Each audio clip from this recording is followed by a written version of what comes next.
All right, so welcome to the second episode of Talk to the Hand podcast.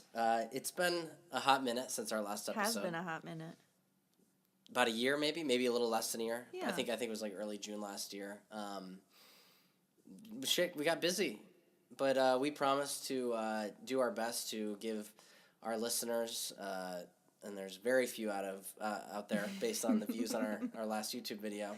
But we'll try to be a little bit more consistent. Maybe do 2 episodes a year. Yeah, and that'll try be and get double what we did last year. Yeah, try and get this thing going. Get it off the ground. So today's. Let me start off by Maggie. Will you wish me a happy? Happy birthday, Brian. Thank you. How old are you? I just turned 30 last Saturday. Wow, 30. Yeah. Old man. I heard that I never heard this term before. That it was my golden birthday. Yes, it is your golden birthday. Yeah. It took 30 years to get there. Maybe that's why this is the first year I heard of that term. Because we're like, it's your golden birthday. I was like, yeah, I guess so. You know, no one ever said that to me. Mine was when I was 19 years old. So granted, who knows what I was doing. March 19th, right? Yeah. Yeah, and I'm March 30th. That's right. And, Speaking of birthdays, we're going to be talking about your birthday today. That's the topic of the episode today. So for our listeners out there, Maggie is an expert astronomer. Astrologer. She knows horoscopes. Why don't you talk about talk about this? Sure. First, I'll say I'm not an expert. I do like to study it. I've been studying it for about a year, a little over a year. Mm-hmm. Mostly I listen to podcasts about it. So those podcasts are The Radiance Project with Heidi Rose Robbins and then Cosmic Cousins with Jeff Hinshaw. And that has been a really great resource for me to learn about this stuff. Plus books and websites and all sorts of things. And just practicing, looking at my friends' charts. I think that's the easiest way for me to really get a handle on, like, if I know somebody and I look at their chart, I can see the correlation. You said you've been doing this for a year. What actually sparked your interest in this? Well, I've had like astrology readings and psychic readings in the past, so I've always been interested, but just learning about the Radiance Project podcast and starting to listen to it, I was like, oh, that's cool. And found some resources on just the basic, planets and the signs, and then kind of. Did you go to like a little summer camp retreat? Yeah, I did go to a summer camp retreat in the Catskills. It was awesome. Was it an overnight? It was 2 nights. So you had like a cabin and a roommate and stuff? Yeah. Wow. All the girls stayed in the house and all the boys camped out in different spots. That's cool. Yeah. Cool. So, what this episode's going to be about, Maggie's going to analyze me, which is going to be, could be pretty scary. I could hear a lot of things that maybe I don't want to hear. I don't know. How deep is this going to go? Could get deep. I don't know. It's going to get pretty deep inside of me? You got some deep stuff in here. Okay. All right. Well, then I guess I'll let you... Well, how about we start with this, Brian? Okay. You're an Aries sun. Yeah. What do you know about that? I know that I am very opinionated, strongly opinionated. I can have a strong personality. What else do I know? Is the lion the sign of Aries? No, that's Leo. Okay. Aries is a ram. Aries, yes, I'm a ram. I'm a ram. I'm a ram. I'm basically a ram. And that's really all I know. Okay. No. Yeah. Well, all of those are right. You know what? I'm guessing I'm going to learn more. I think you might. I think all the people out there are going to learn a lot about astrology today. So I'm excited.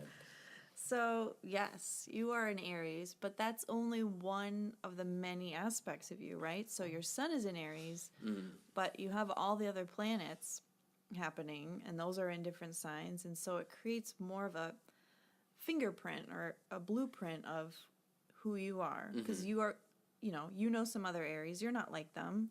Everyone's different because we have all these flavors that come together. So in astrology, mainly we look first at the sun, the moon, and what's called the rising sign, which is what was coming up over the horizon at the time of your birth. And so your sun, moon, and rising are really sort of like the snapshot of you. And then we can dive into some of the other planets and how they interact with each other. But your sun is in Aries, so like you said, You're good at getting things done. You're a go-getter. Aries is the first sign of the zodiac. It starts with Aries. It's the beginning of spring. Birth. That's why spring is my favorite season. There you go. Yeah, you're a spring baby. So it's all about birth and starting and getting it going again, after the long winter. So you might prefer starting projects as opposed to finishing them. That's true. That is the goddamn truth right there. I have 50 writing projects that I've started, and I've only finished a couple of them. Yeah. So that's very Aries. You can be a little headstrong, but you're a pioneer. You like to be in the forefront of something. You like to be at the beginning. Your sun is also in the 11th house, which is the house of community, friendship, technology. So you enjoy being in groups. You enjoy being a member of the group. But as an Aries, you also have your own personality within that group. You don't blend in. Okay. Yeah? Yeah, that sounds right. You benefit from identifying, what are my unique contributions and attributes that I bring to this dynamic. Yep. Yeah. So, each sign has kind of the high, we call it high vibes, and the low vibes. So, you want to more embrace the high vibes. So, a high vibe Aries is leading, pioneering, positive, enthusiastic, has daring, bold ideas. A low vibe can be a little combative, aggressive, impatient. Are you impatient? I have all of those traits as well, yeah. Wait, so the low vibes, say the high vibes and the low vibes again. So the high vibes, leading, pioneering, you can be straightforward. Well, what is a high vibe and what is a low vibe? So if you're embracing your Aries in the highest form, soul-centered, being the best version of myself. Brian you can be. Yeah. Then those are the qualities that you will look towards. And sometimes you can fall back into the lower vibes, and you want to evolve through those to get to the higher ones, right? Yeah. So again, a little impulsive, impatient, can be combative. Do you agree with those things? Yeah. You do? All right, hold on one fucking second. We're going to argue about that right now then. Lately, just to pause real quick, I feel like I have been in the low vibes. And I'm trying really hard to, and not trying to interrupt your thing, we'll just break it up a little bit. Maybe I'll pause you once in a while to see if these things are true. Yeah. So far, they're spot on. But lately, I guess if it's things that are internal, external, or a combination of both, things going on in my life or just things going on in my head that are making me act out of the low vibes versus the times where I'm acting out of the high vibes, I don't want to blame that on the way the stars are aligned, but that could be part of it versus what's going on in my life and what's going on in my head. But lately, I feel like I've been acting out of the low vibes a little bit more. Yeah. Are you going to fix this? At the end of this podcast, will I be... You will be completely fixed. Perfect. All right, well, please continue then. All right, so that's your sun. That's your personality. It's how you enter the world. It's how you present yourself, how people are seeing you, right? Yeah. Then we get to your moon. Your moon it connects to the past. It connects to your childhood. It connects to instinctual patterns or areas of comfort that you may come from in your past. It also can reflect some of the weaknesses that you bring into this life. So your moon is in Capricorn. Now, Capricorn is an earth sign. It's the mountain goat. It's climbing to the top of the mountain. It's really tenacious. You're wise. There's a lot of strength there. Leadership skills. So you bring that in with your moon.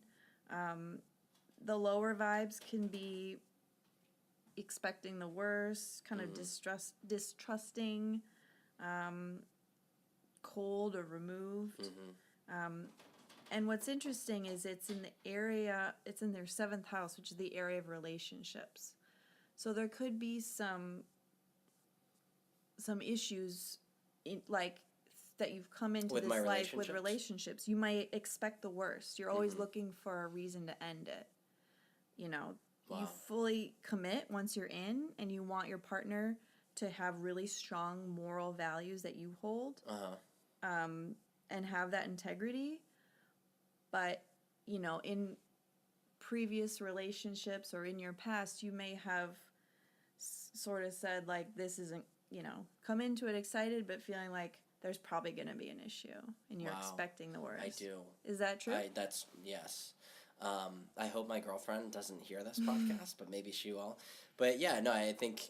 And that, in terms of relationships, I've never been in a serious relationship before, and I mean, we'll talk about relationships real quick, is that I've seen so many, and I don't want to go too far down this tangent, but I've seen so many relationships where the people are totally in love. Everything's totally perfect. And whether it may be 10 years down the road, 20 years down the road, it ends. And I'm kind of on the mindset, and this is me just being an amateur, if that's the right term in terms of this whole love game.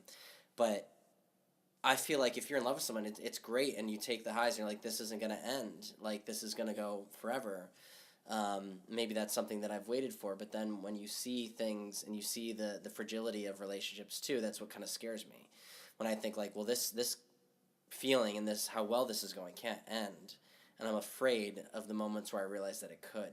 Yeah. And that kind of puts me on edge, and it makes me feel like everything can be taken away from me, and that I don't have control over that. Yeah. Because for me personally, I don't like things being taken from me that I don't have control of. I like having control over what I have in this life and what I don't have. Yeah, and that's Capricorn. You want to have control and the strength around decision making and what you can take on.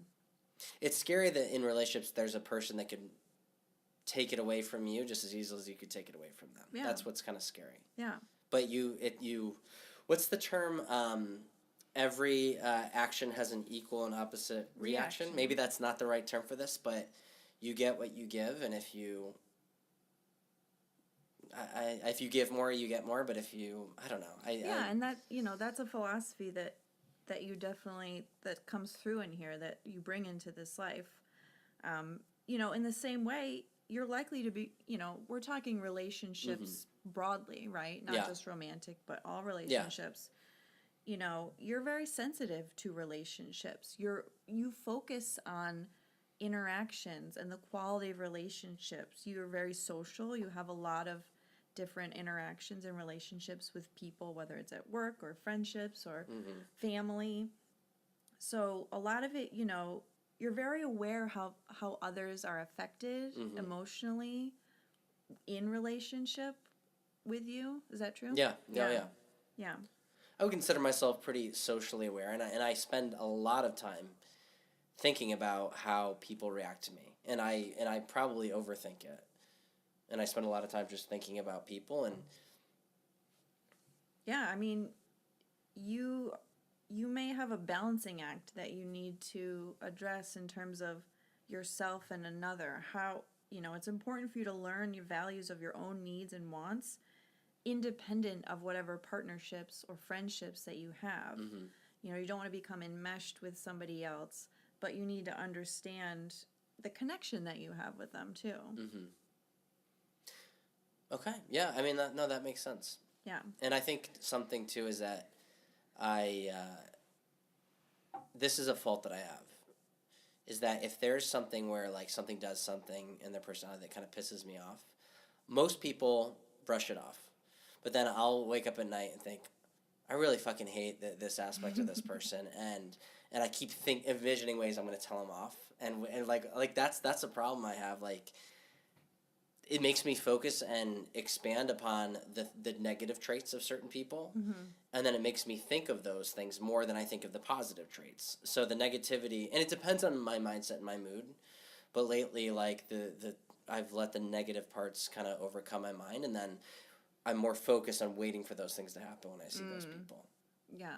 Instead setting it of up the in your things that I mind to like. already fail. Most people just brush those things off. They're like, oh, that's Woody. And and they're like, oh, that's just him. And they're like, oh, we'll focus on I hope the microphone didn't hear me say that. We could always edit it out. Yeah, we'll edit it out. But yeah, like I wait for those things to happen. You think that their negative traits come out more because those are the ones you're more conscious of. So you think that they're an asshole most of the time, when really most of the time they're not, but you're waiting for the things that you think about and focus on of the traits that you don't like to happen. So therefore they seem like they happen more often. Yeah. Yeah. Okay, so what's the next part? Very good. So now we get to your rising sign. And you and I share the same rising sign. We're both a Gemini rising, which is pretty cool because we're doing a podcast together. We should call our podcast Gemini Rising. Wow, I love that. It's cool because we're doing a podcast together, and Gemini is the ultimate communicator. It connects people. It's all about sharing your message, sharing, your voice with the world. Gemini is also the twin, so there's a real dualistic side. You see both sides of things.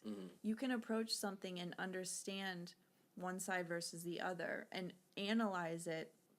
You're looking at the data, you're looking at it equally. Okay, what does this mean? Well, what does this mean? You see the world as a place to learn. You're here to learn a lot of things. You're curious. You are really interested in different social circles. Gemini is really social. It's an air sign, so air is all about exchange, exchanging ideas, exchanging words. You can be intimidating because you're very clever, you're very witty, and around certain people you may come off as a little intimidating or a little harsh with your words. Yeah, I've had people tell me that. Yeah. Not that I'm witty. Tell me people I've had people say, hey, the first time I met you, I was like, whoa, this guy's too much. But then they said they've hung out with me more after that, and I kind of level out. It's usually first impressions that, even subconsciously, I think I just come off stronger than when I know someone more. Yeah. And I'm a little more relaxed, chill. But yeah, I've had a lot of people be like, whoa, you came on really strong the first time I met you. And that's probably the fire of your Aries combined with this Gemini energy of being really social and outgoing. Your rising sign is it's the energy that's rising within you. It's who you're meant to become in your lifetime. It's sort of like your soul's purpose. And so yours is about getting your message out, speaking, writing, teaching, relating everything, making sure that you're coming from a place of love, wisdom when you do it, but that you're getting a message out. You're the ultimate messenger in this life. Wow. So that's like my purpose? Holy shit. Yep. Oh my God.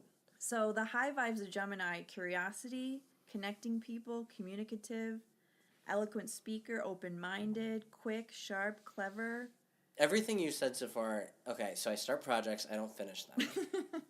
So talk about writing. So I'm a writer. I write a lot, but I don't finish a lot of stuff there. And what I want to do is I feel like I have a message that I want to have come across in all my writing projects, but it's so hard to get there and to finish it and get it all together.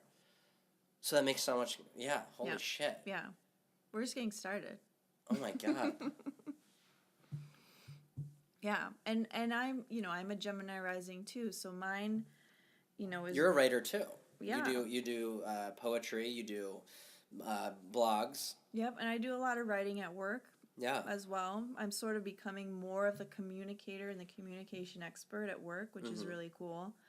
So I'm trying to... Is that not a skill that you think you had before? Do you think you've gotten better at that over the years? I think I have more confidence in putting my voice out there, whether it's in writing or speaking. I think... Were you afraid of doing that before? Were you afraid of having it be out there? Probably. Yeah, I mean, I was sort of shy and introverted in my younger years and have found ways to, communicate, whether it was, through dance, through writing, through speaking. So it's something that I've evolved through, yeah. And I'm still evolving through. Yeah.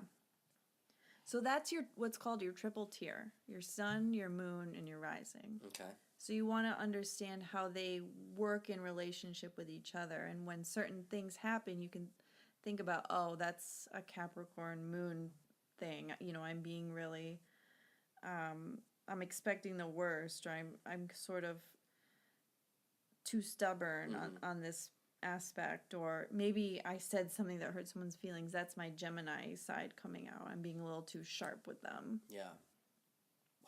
Holy shit! That you nailed it. Yep. So for those of you who can't see, well, which is no one, because we're not videoing this, Maggie is wearing like a cape, and she has a glowing crystal ball. It's kind of creepy, but I've like, all right, and it's what she does, and yeah, it's pretty sweet.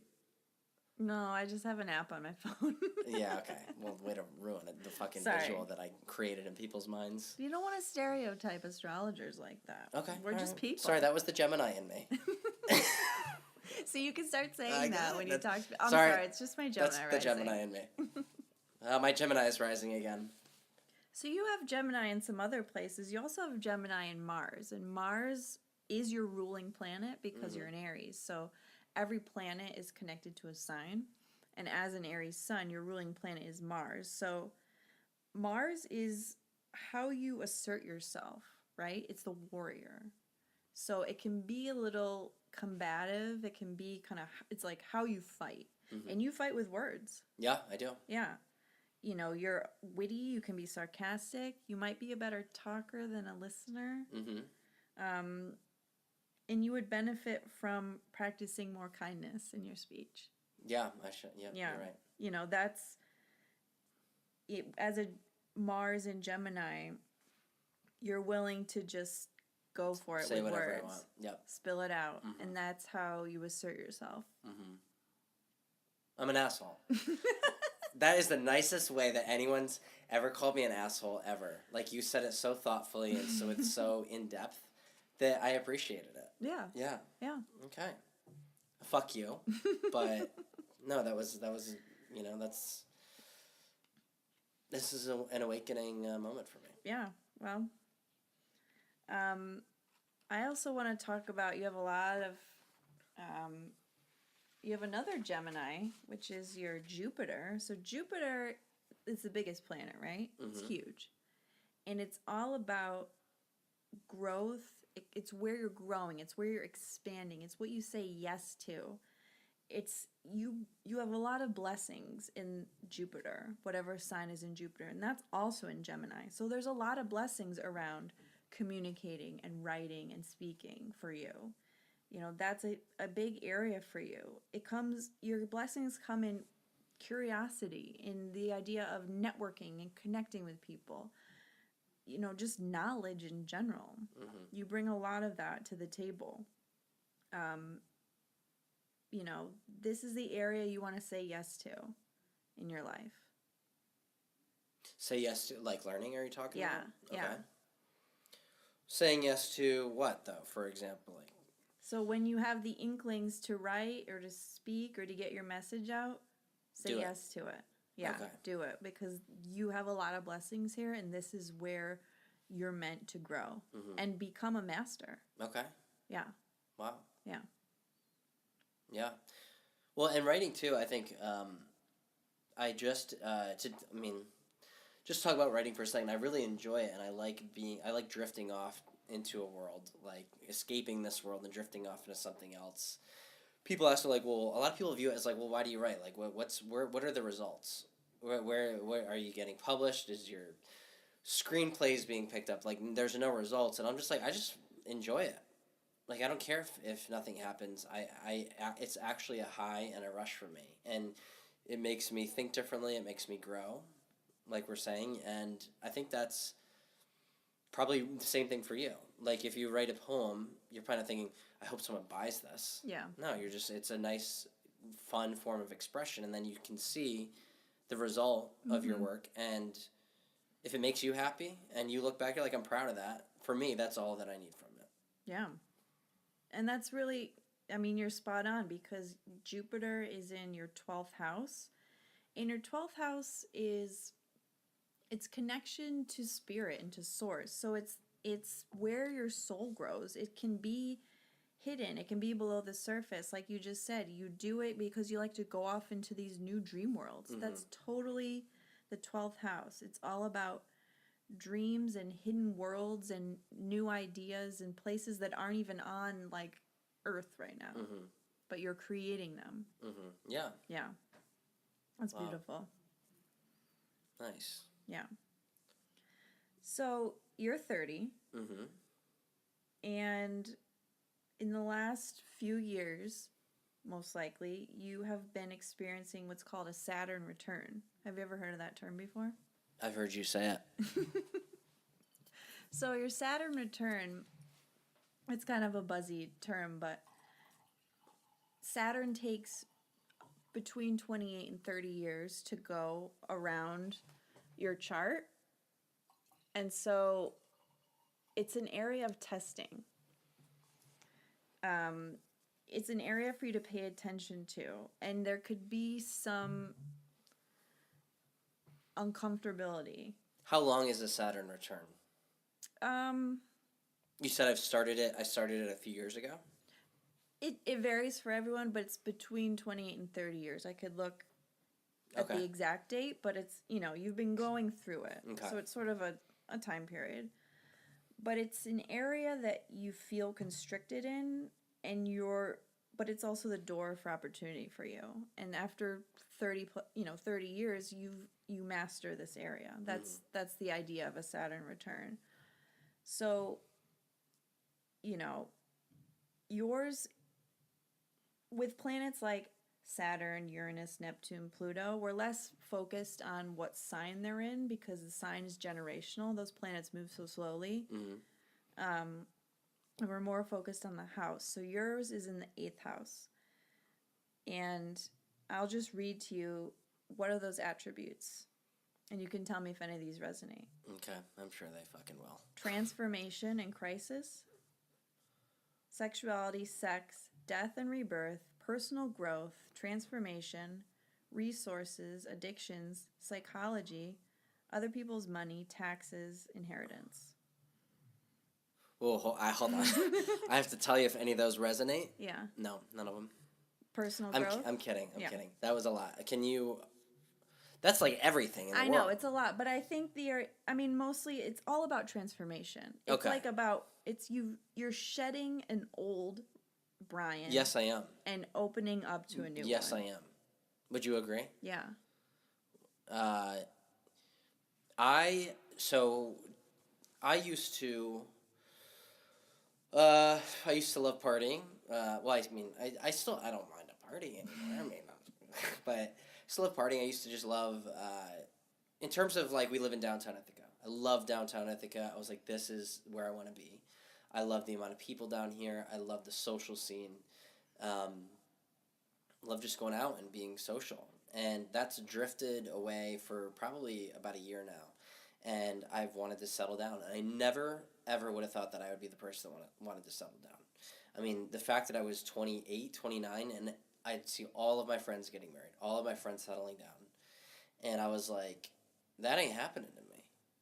So I was measuring my pace against everyone else's pace. And I think what's happened in the past year, not to say that everyone's going to settle down, because some people don't. I mean, you see people in their 30s, 40s that still just love that social scene and are obsessed with it and live off of that. It is their life. But for me, it's not anymore. And I wanted to be in a relationship, and I wanted to, I'm fine just sitting alone in a room or sitting alone with another person, and I don't need to be in big groups anymore. I don't need to be in the middle of the action. Like, I used to have the FOMO, the fear of missing out. I don't have that anymore. Yeah. I mean, and that's an area, you were tested in that area of am I going to transform or am I not? You sort of hit a point where you had to make a choice, and whether to stay in the same old or shed those patterns and have more of a discipline and living your life with an actual, a purpose. Yeah. Day-to-day purpose for you. The thing is, though, is that I'm in the middle of that transition because, okay, I've drifted out of that, but I still don't know where I'm going. I'm not to the point where this is my path. I'm not there yet. So maybe I'm in that little blurry line in the middle. Work. Yeah.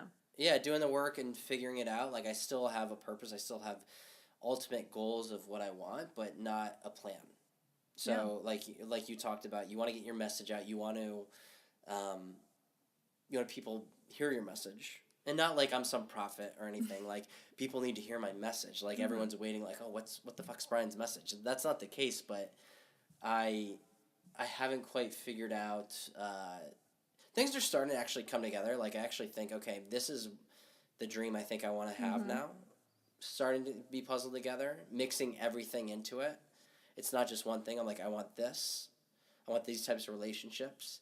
I want this type of job, but I want these things on the side as well. Yeah. When I was younger, I used to have, like, a very, like, far-off vision specifically, but I was never doing the work to get there. Yeah. I'm figuring out a more responsible way to get to fulfillment, I think.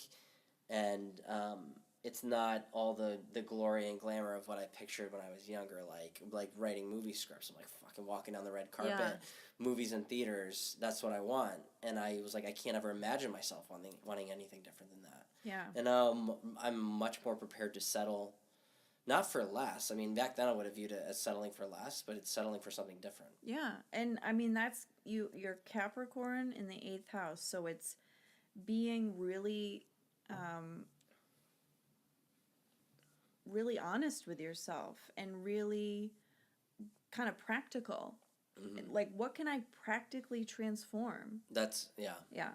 Like, what's realistic? Yeah, like realistic. No longer having these crazy pipe dreams and wasting my time. It's sort of narrowing the focus and saying, realistically, how can I achieve this success? Yeah. And these are the areas that I want to strive for. I mean, again, Capricorn's all about top of the mountain. So you have ambitions. And they could be big still. But you're finding more realistic ways to transform into getting fulfilling there. them. Yeah. Yeah. So, how did you get through that? Like, where are you in that Saturn return? Yeah, so my Saturn is in Sagittarius in the 7th house, which is relationships. So I got engaged during my Saturn return. And, I mean, it lined up pretty perfectly that at that time, and Sagittarius is about travel and, kind of expanding your horizons and seeking the unknown. And so right around that time is when Ryan and I picked up out of Colorado and decided we're moving to Ithaca with the idea that, like, yeah, this is working and we're going to get married. Yeah. And then traveled abroad. And then he proposed. I mean, it's like clockwork. It's perfectly aligned with what my chart says. So travel and relationships go hand in hand for you. Like what that says, not hand in hand, but they're in the same. Travel, but also like just broader vision. I mean, Sagittarius is like, it's philosophy, it's travel, it's like new cultures and new worlds, and so how can my relationships embrace that? I mean, yeah. Okay. It was pretty spot on. Yeah. So where are you still in your Saturn return, or you're past it? No, I'm too old. Yeah.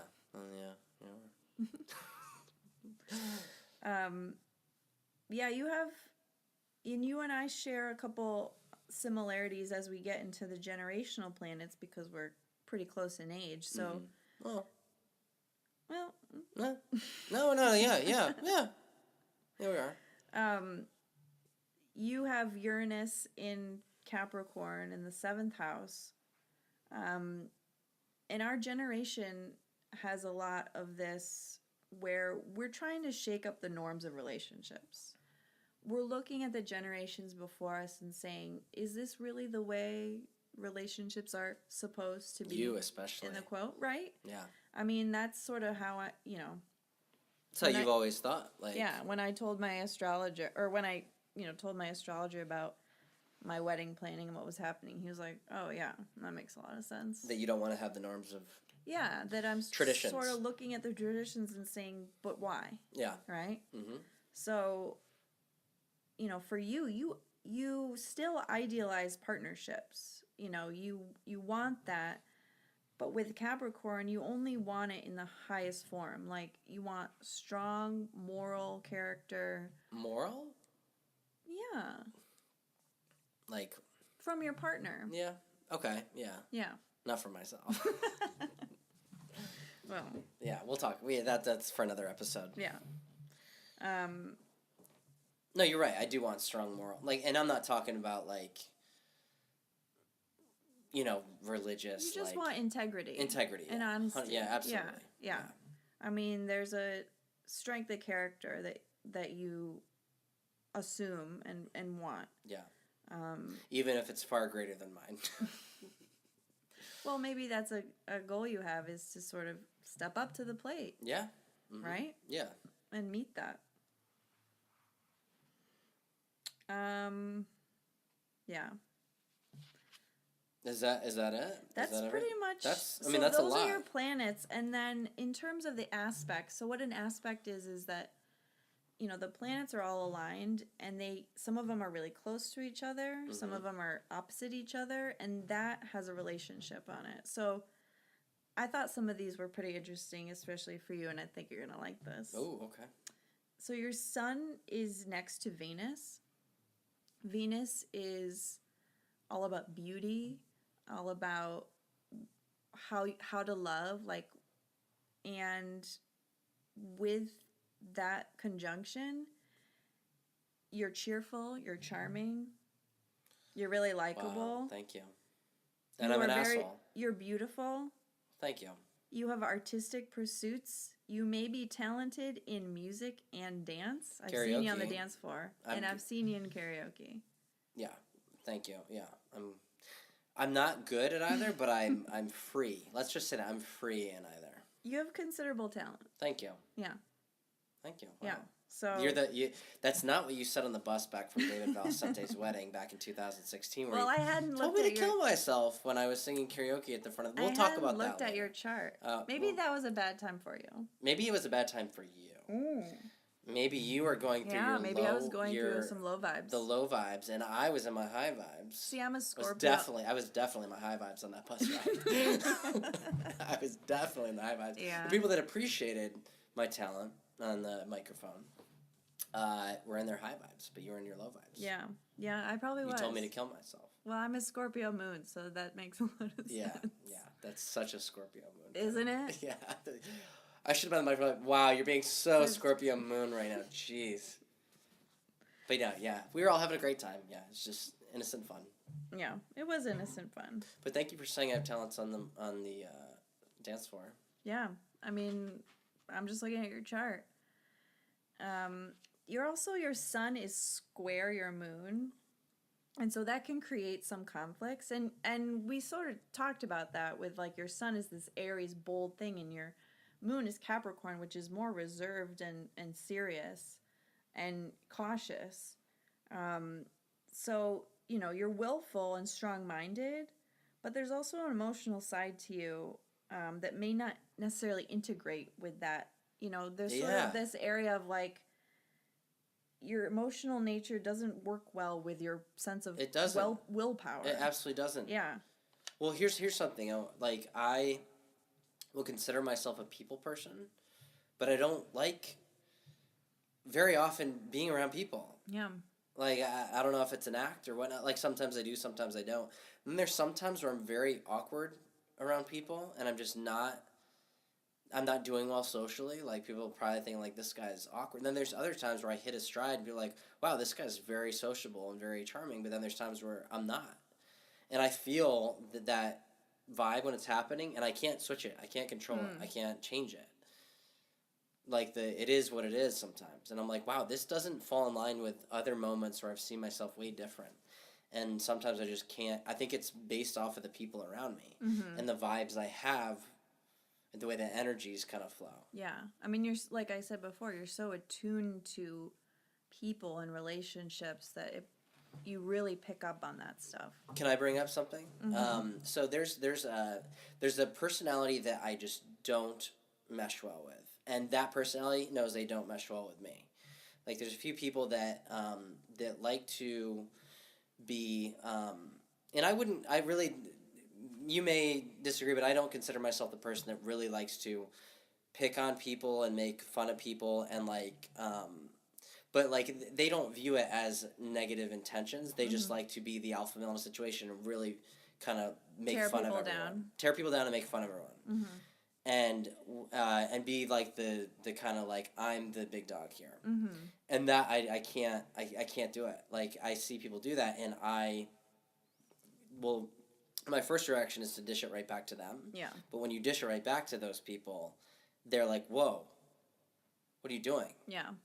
Like, you're not, they're like, that's not supposed to happen back to me. Right, exactly. And what I'm thinking is, like, if I dish it back to them, maybe I'll teach them a lesson. But you never teach other people a lesson. You don't. And then they resent me, and then there's never, like, hey, let's make peace here. Like I'm thinking, I'm not going to let you be that person in this scenario, and you won't face any reaction from me. But it's never that. It gets worse. And I've encountered that with someone recently, and I've had that with people before. Yeah. And it never turns out well. But I also just can't, like, I'm never my best self in that. In a group where there's one person like that exists, it brings out kind of a worse side of me. Mm-hmm. Like, I usually strive well when everyone's getting along. Yeah. But then and everyone usually kind of is getting along, and most other people accept that person that's in that role and just allow it. But then I'm like, I can't. Yeah. And that brings out a worse side of me. Like, this has happened recently where I'm like, I go home, like, I'm not proud of the way that I was in that scenario, but I just can't handle it. You still felt like you had to say something. Yeah. Yeah. But it never turns out well. No, that was kind of a tangent. But... So, yeah. No, I mean, that's exactly right. Let's see what else you have going on here. So, also, I talked about how Venus was near your sun. Mercury is also near your sun, and Mercury is a planet of communication. It's the messenger. And so, Mercury is next to your Venus. So, you have a charming manner. You're friendly and sociable. You have a youthful attitude. You tend to like to be around more like young people and youthful spirit. You have a you're gonna love this. Oh boy. You are likely to have a pleasant speaking or singing voice and express yourself well in speech or writing. Nice. Yeah. Nice. That's you, great. Brian. Yeah. Would you consider yourself pretty cheerful and optimistic? Or do you find you pessimistic at times? Both. Yeah. Yeah, I'm extreme ends of both. Extreme. I can be very pessimistic and very optimistic, and I'm never just one of those people who's like, oh, maybe this could work. I usually have a very strong opinion either way. Yeah. Do you find that that's true in a lot of situations, the extremes? All the time. Okay. So what that is that each sign has its polar sign, so the sign that's directly opposite from it. And sometimes when we become too stuck in our sign, it's good to look to your opposite sign. So for you, your opposite sign is Libra. Libra is the scales. Libra is balance. Wow. Libra is diplomatic, peaceful, like all about creating a right relationship with people.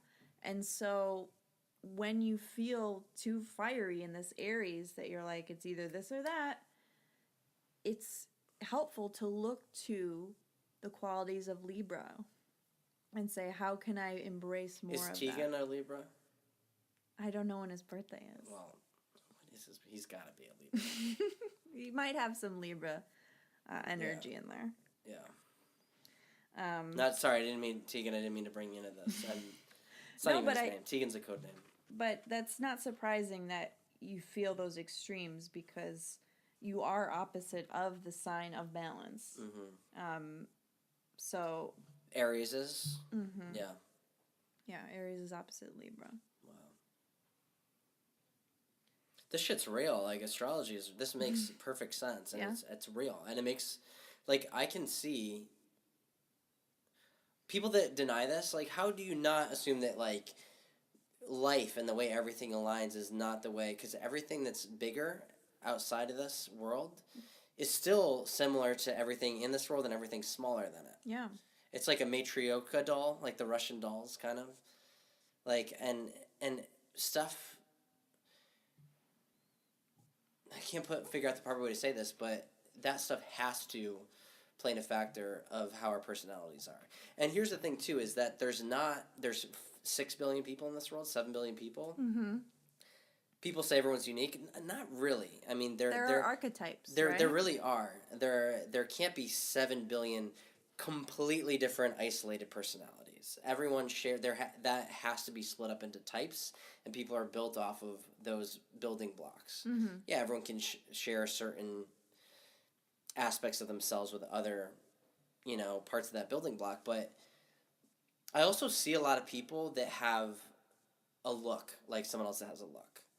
Their traits, like their physical traits, not just the way that, but even their mannerisms, Mm-hmm. and like their eyes, their nose. I see them like that person reminds me so much of this person, just the way they talk, the way they stuff, and that's why I feel like there's certain lanes that God or whatever created people, Mm-hmm. but just tried to like make them a little bit different. Yeah.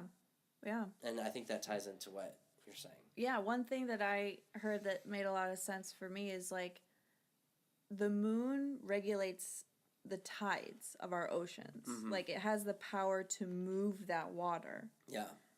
Our bodies are 70% water? Yeah. So how could the moon not have any effect on us? That's true. Right? Yeah. And so it's sort of tapping into like something greater than yourself and saying there are forces beyond my control that are moving, and if I understand them better, we still have free will, obviously. Oh, yeah, of course. But if I can understand them better, I like astrology because it helps me be more empathetic towards people that are different than me. Mm-hmm. If I can look at where they're coming from or their chart and say, wow, this person, has a ton of fire in their chart, so they're really aggressive and impatient. Or I can say, this person has a ton of water. They're so sensitive all the time. You sort of get away from the judgment piece and can look at it pretty, sort of from a bird's eye view and say, this is what I'm seeing. And the more you can come to understand the unique, high vibes and low vibes that we all bring into this life, the more you can sort of sympathize and understand like what people are going through and how they're evolving. Yeah. Or not evolving and sort of see where they get stuck. Yeah. Well, and I think I talked to you about this recently, how I took a leadership training up in Syracuse, and it's a similar concept. I mean, it divvies it up, and you have to take a self-assessment test before you take the course, and you answer a bunch of questions, and it tells you what personality characteristics you have more of and what you have less of. So for me, there's D, which means dominant. I means influence. S means stability. C means I'd have to look up what C means. I don't know if it's compatibility. I'm going to look this up, but while I'm looking it up,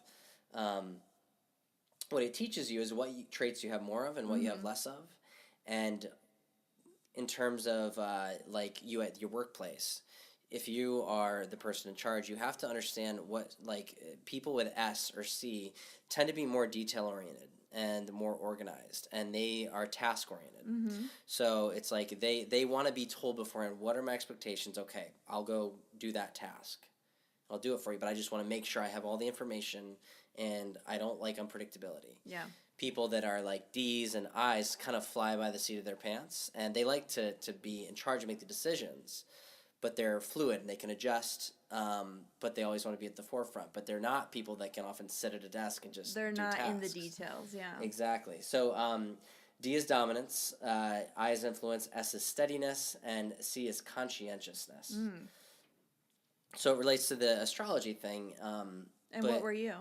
I was DI. So someone that's I likes to be cares about relationships. Mm-hmm. They're outgoing. They want to make sure that their relationships are going well. Like they people like them, and they're kind of very outgoing. And then the D, I was more D than I. D is dominance, and dominance. It sounds negative. It has a negative connotation. It does have a negative connotation, the word, but there were a lot of positive traits on it, which I wish I had here. I mean, those are sort of like the high vibe traits of Aries. Is bold new ideas. You're the leader, right? Yeah. You're the pioneer. That's dominance. Yeah. And everyone, in terms of a team, there are traits that will conflict with each other, but in a business, you have to have people of every characteristic. Because if you have all DIs, Yeah. I mean, they're not going to No one's going to do the work. Well, it's true. No one's going to do like the grunt work. But with the other people, no one's going to have the ambition to lead and come up with the ideas and have the energy to show people. So, I mean, people that I feel like are SCs are, organized. Like they'll do a great job on a task, like whether it's a flyer, for instance, or a website. They'll make sure everything looks great and they'll give you a good product. Yeah. But a lot of times those people, if it was just them, they'd be kind of lost. Where's the innovation, right? Where's the innovation, yeah. But yeah, with the D's and the I's, it's almost like, well, we got to get our shit together because we got to actually, not do it, but stay focused, I guess. So what we learned is okay, so if you have someone who you can tell is a high S, high C, you need to change the way you interact with them as a leader. You need to listen to them because they want to be heard, and you need to take their ideas into consideration. But they're not going to come assert themselves in a meeting and say, these are my ideas. They'll have ideas, but they're not going to assert themselves. So you need to ask them questions, listen to them. Yeah. And you just need to adjust the way you deal with everyone. So it's the same kind of thing. It's the same exact thing as this. Yeah. And that's true. Like, once you understand how people are, then you can approach them in ways that really resonate with them. And your relationships with these people will be so much stronger, so much deeper, because you understand what they bring. And we all have unique gifts, right? I just went through all your unique gifts. You're an amazing dancer and singer. Well, yeah, that's really probably the most important things. Probably number one. Number one 1A and 1B, yeah. My sister's FaceTime. I'll answer real quick. Hi. Hi. Maggie and I are doing a podcast right now. Hi. Hi, Maggie. Oh my Oh, god. that's my little baby niece. She's so big. Real quick, Len, we're talking about, hey cutie, astrology. Her eyes are huge. Maggie's giving me a full-on astrology assessment since I just turned 30. When was Lenny born? August 29th. She's a Virgo. Ooh. Oh, well, we'll have to get into a full analysis of that. We'll have to do her birth chart. But yeah, we're live right now. But we'll we're not live, but we're recording the podcast. So. Well, I'm calling in. Yeah. Our first Oh, caller. well, you're on hello. the microphone right now. Lisa's Gemini. You know what's great is that the more that you study people and families and relationships, there's always connections. So you being a Gemini rising connects to Lisa being a Gemini. So Lisa, I am a Gemini rising. Oh. So I mean, Lisa and I fought a lot growing up, but we're still very close. We're civil. Yeah, we're civil now, but we were civil back then too. We got along pretty well. How does an Aries and a Gemini? Not to put you on the spot right now, but how does an Aries? Oh, I'm interested. How does an Aries and a Gemini conflict with each other? Conflict? Yeah. Well, Not to put you. now on the you're putting me Now on I'm the putting spot. Maggie on the spot. I mean, so here, Lisa, would you say Brian is impatient, You can be honest. You can be honest because she already was honest with me. impulsive? Would you say he's strong-headed? He likes to start things, but he doesn't finish them. Ooh. Yeah. Yeah. But he really does like to start them. He loves Yes. to start things. Yep. So Aries is the beginning of spring, right? It's the new season. It's like we're starting, but then it's like, then what? Yeah. Who's going to put in the work to actually finish it? Yeah. So, what is the Gemini rising characteristic? I'll let you go shortly, I promise. But So what's like, the Gemini rising characteristic? so Brian, he sees the world as a place to learn, and his purpose in this life is to like express himself, get his message out, Gemini is the communicator. It's connecting people. It's networking. Mm-hmm. It's creating, those really strong connections, even if there are differences. Yeah. Well, then that's Lisa in a way. You're a good communicator, and Yeah, that's interesting. I actually have an app that you can. Have you heard of this, Maggie? Let me find it. There's an app where you can enter like what you are, and then you can compare it with other people to kind of see like where you conflict and like where you understand each other and where you don't understand each other. And it can help explain like misunderstandings that you commonly have with like your friends. Yeah. Yeah. and that's actually like really the topic we just talked about, like how you have to use the the strengths and the weaknesses of your astrology sign, and how you can use that to understand the strengths and the weaknesses of others and make your relationships better. Yeah. So yeah, that's what we're doing. Nice. Did she just have a bath or something? She looks like she just had a... No, it just looks fresh and clean always. Yeah, nice. Well, I won't interrupt you since you're on No the air. worries. All right, well, I'll talk Lenny, to you later. say hi. Bye, Lenny. Yeah, sounds good. Say bye. Bye. All right, that wasn't planned. But she was so the guest. cute. Yeah, she is. She's the cutest baby ever. Surprise drop-in guest. We should do that on future episodes. Have face or drop in guests. Yeah. Yeah.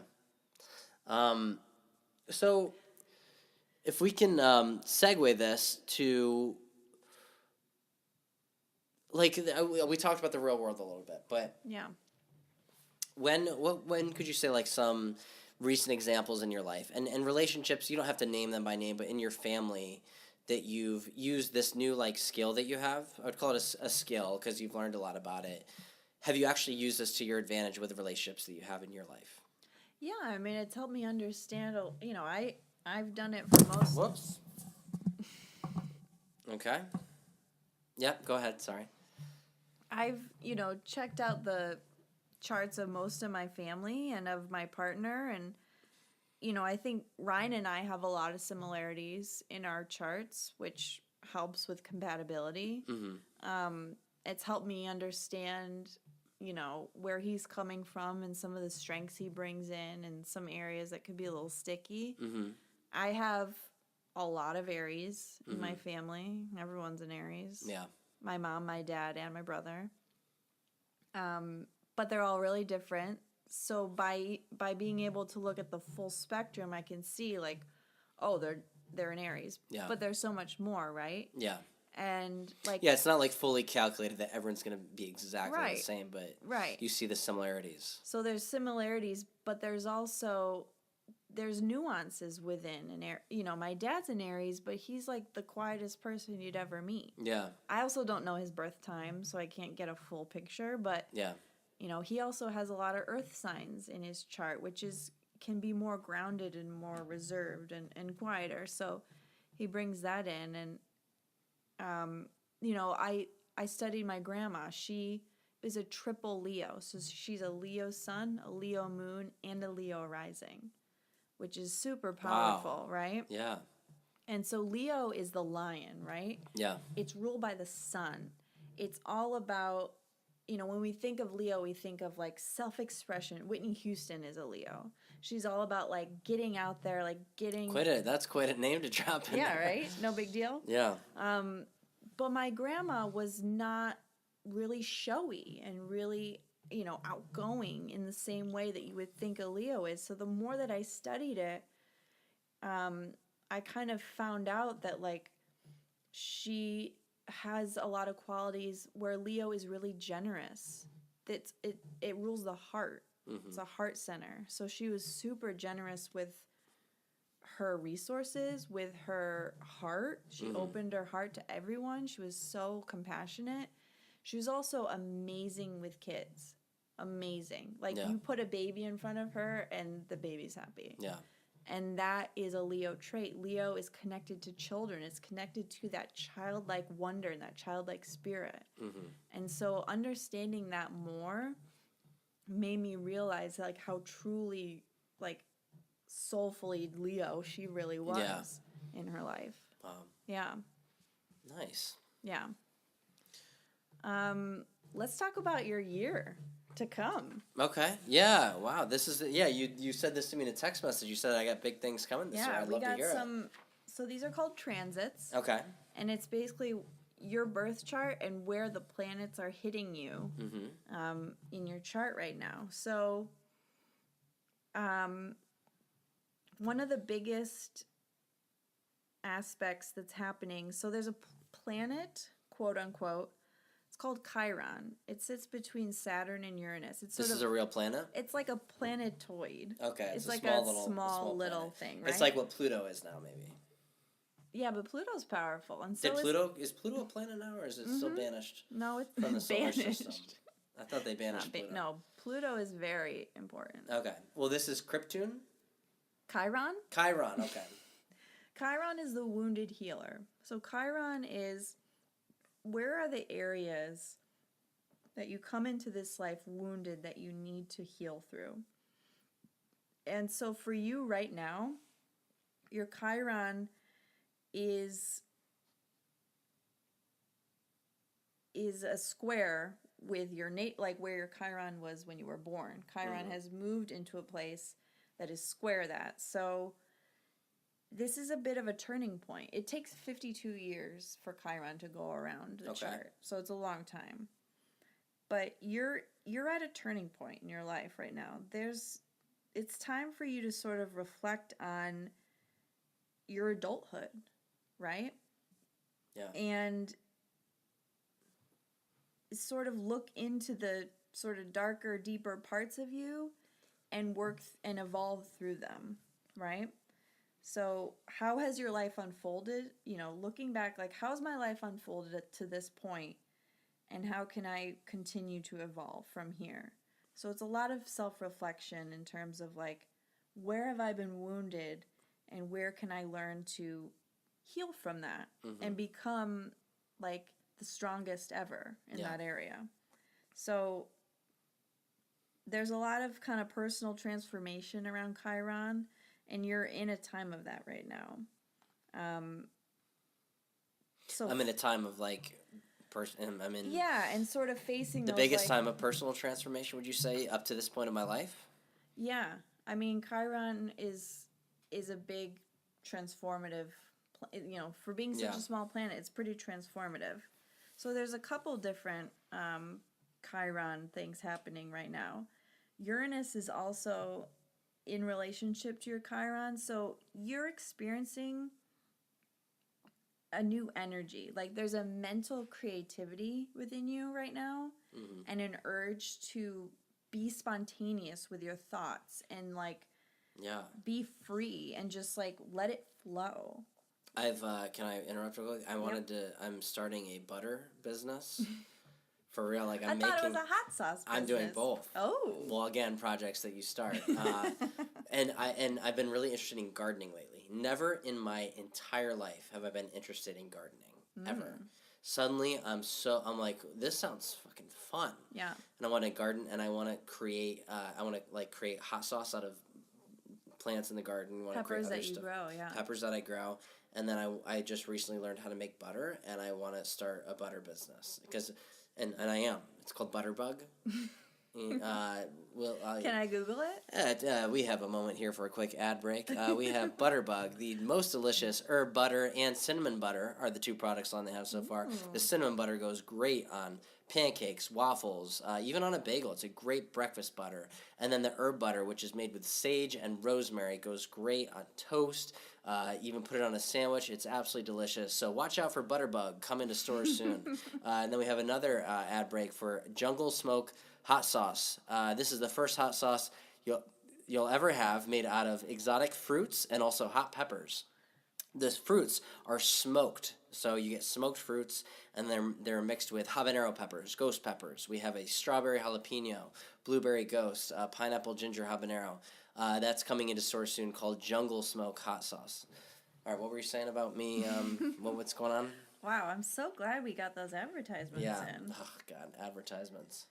So like I said, there's there's a mental creativity, and you're transforming around this mental creativity, and something inside you, there's a bubbling inside of you, right? Yeah, And yeah. you feel like, in spite of the consequences, like, let's move forward.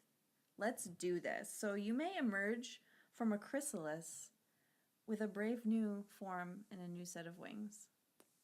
What's a chrysalis?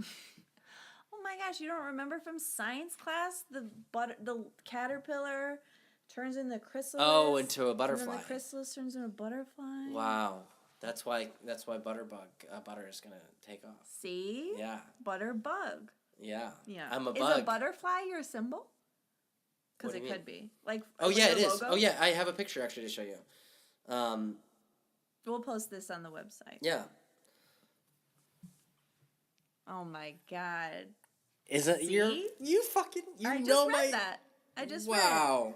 Wow. Emerge For from those your- of you who are listening, I just showed Maggie a picture of my butter with a label, Butterbug, with a butterfly on top of it. It's part bug, part butterfly. Yeah, you're emerging from the bug into the Holy butterfly shit. right now. That's nuts. This is happening for you, and April 8th is an important date. I'm just going to put it out there for this. So come back to me after April 8th and let me know how you felt. That might be a really strong date for some mental creativity. That's Monday next week. Okay. Just telling you. Okay. It'll Wow. be an exact alignment. Wow. Okay. Yeah. We also have Chiron in relationship to your Jupiter. So this is a broad, like, examination of your philosophy and your values. Like, the broad framework of, like, your intellect and how you think about philosophy. And maybe there's new ways of thinking about things. So that's coming up for you, too. April 14th could be a big day for that. That is Sunday. Yeah, put that in your calendar. Yep, I'm putting these in right now. I don't want to force something on those dates. I gotta let it come No, naturally. don't So I'm force not gonna something, put it in my calendar. but just be aware that around that time there could be something going on. Okay. With your creativity and with your philosophies on how you view the world. Okay. And how you're, yeah. Okay. So, in addition, Jupiter is going to be opposite your rising sign, your ascendant. And so this really amps up your self-expression, creative potential. Again, there's a lot of creativity I'm seeing in the next year. You will be lucky in your intimate and other forms of relationships. I'm gonna be lucky in my intimate relationships. Yeah, there's a lot of good energy with your relationships. In addition, Jupiter is spending a full year, about the full next year in your 7th house of relationships. So there's a renewed enthusiasm. This started March 1st. Okay. So since March, there's been a renewed enthusiasm with relationships. There's a lot of opportunity to make progress. You feel more of a connection. There's more expansion in the area of relationships for you. And March 11th was a big day for that. I don't know if anything happened on that day. You could Let me look. You could look back, but there's a lot of optimism. You need to be careful of not being too optimistic and kind of grounding yourself in reality. But there's a lot of blessings in relationships for you in the next year. Wow. Okay. So the writing, the creativity, and the relationships are all really positive for you. It's interesting. Yeah. March 11th.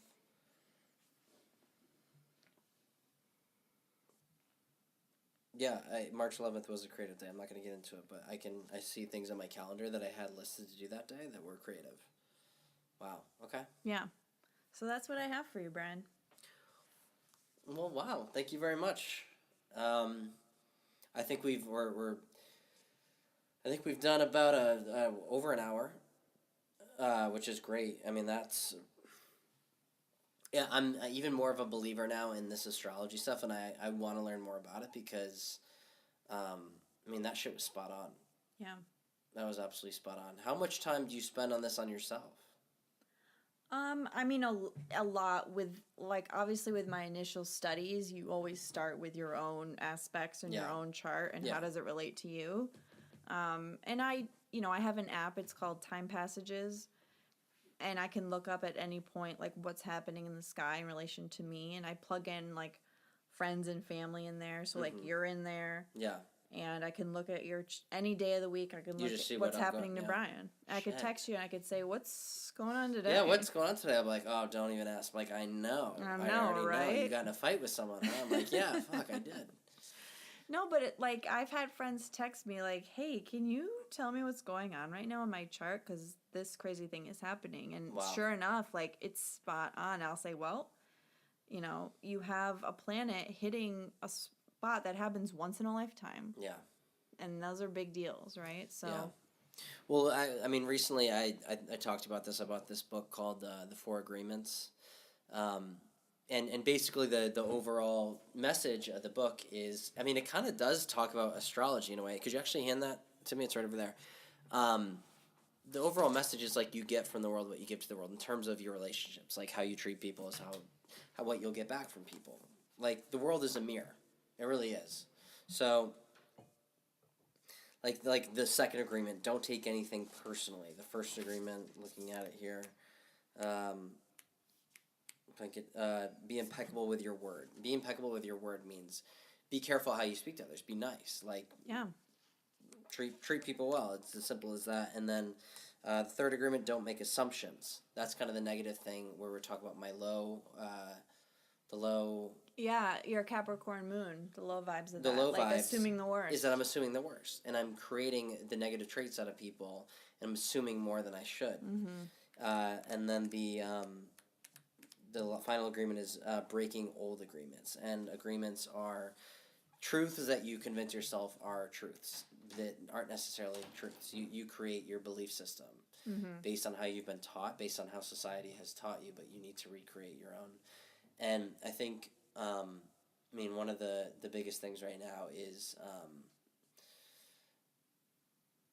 trying to, like you said, trying to create a better version of yourself. And it's not easy, but I'm finally at a point where I think I'm mature enough to recognize the negative aspects and negative traits of myself that I ignored in the past or was just too naive and be like, no, that's not my problem, that's their problem. And just being more aware of those things. Yeah, being accountable and understanding that, every relationship is two-sided and that you bring a lot of gifts, but you also bring a lot of... No, you can't. A lot of baggage or a lot of issues or a lot of past trauma. I mean, there's so many things that we bring into our interactions that is positive, but is also kind of scratchy and not as great. Yeah.